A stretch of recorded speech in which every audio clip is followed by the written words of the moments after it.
जिल्ह्याचे पालकमंत्री चंद्रकांत पाटील यांनी बुधवारी सायंकाळी 5 वाजता काँग्रेस नेते सुशीलकुमार शिंदे यांच्या जनवात्सल्य या निवासस्थानी भेट दिली। त्यावेळी प्रकाश अलगुरवार, विजय साळुंके, प्रशांत बडवे, मोहन डांगरे, अविनाश महागावकर, माजी मंत्री सिद्धाराम म्हेत्रे, ग्रामीणचे सुरेश हसापुरे, शहराध्यक्ष चेतन नरोटे ही नेते मंडळी आत उपस्थित होती। तब्बल अर्धा तास आतमध्ये त्यांनी चर्चा करत चहा घेतला। त्यानंतर ते जेव्हा बाहेर आले तेव्हा माध्यमांनी त्यांना घेरलं व भेटण्याची प्रतिक्रिया विचारली। तेव्हा पालकमंत्री पाटील म्हणाले, 88व्या नाट्य संमेलनावेळी सुशीलकुमार शिंदे हे स्वागताध्यक्ष होते। त्या संमेलनाला मी आलो होतो। आता 100व्या विभागीय नाट्य संमेलनाचा मी स्वागताध्यक्ष आहे। सुशीलकुमार शिंदे हे चांगले कलाकार आहेत। अशा मोठ्या व्यक्तीला निमंत्रण देणं गरजेचं असून मी त्यासाठी आलोय असं सांगत भाजप पार्टीकडून कोणतीही ऑफर आम्ही दिलेली नाही व दिल्याचं ऐकलंही नाही असं देखील त्यांनी यावेळी स्पष्ट केलं। 88व्या साहित्य संमेलनाला माननीय 88व्या नाट्य संमेलनाला सोलापूरला झालं होतं। त्यावेळेला माननीय सुशीलकुमारजी शिंदे हे केंद्रीय ऊर्जा मंत्री होते आणि त्या नाट्य संमेलनाचे स्वागताध्यक्ष होते। 88व्या संमेलनानंतर आता 100वा पुन्हा सोलापूरला आहे। म्हणजे राज्यात 6 ठिकाणी 100वा आहे। पिंपरी चिंचवड आत्ताच झालं, तसं सोलापूरला आहे।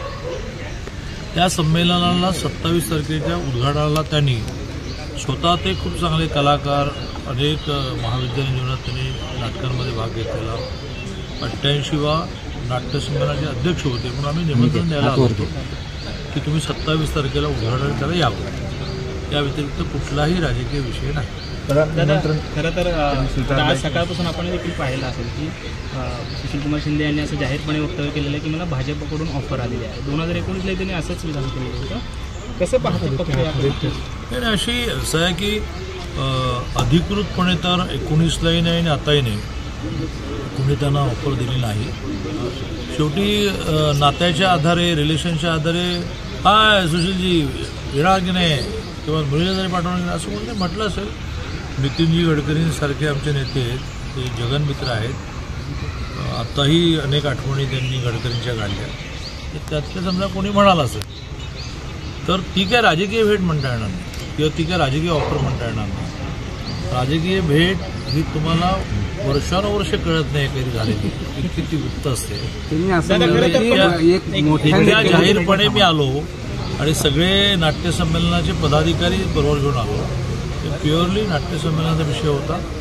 जेव्हा केव्हा त्यांची राजकीय भेट होईल माहीत नाही, होईल की नाही त्यावेळेला तुम्हाला कधी कळणार। पण दादा प्रणितीताई या खूप तरुण तडफदार आहेत आणि नेतृत्व क्षमता चांगली आहे, 3 वेळा आमदार म्हणून निवडून आले।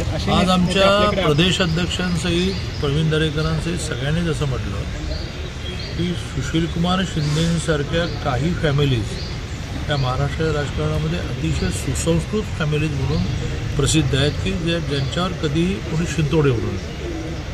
त्यांच्याच पावलावर पाऊल ठेवून प्रणितीताई पण आहे की ज्या आक्रमक आहेत पण सर्वसामान्य माणसाच्या प्रश्नासाठी आक्रमक आहेत। तर अशी सुसंस्कृत फॅमिली, अशा आक्रमक प्रणितीताई त्या भारतीय जनता पार्टीत आल्या तर आम्ही स्वागतच करू। पण अशी कुठलीही ऑफर ना BJPने दिली किंवा अशी कुठलीही इच्छा ना त्यांनी व्यक्त केली।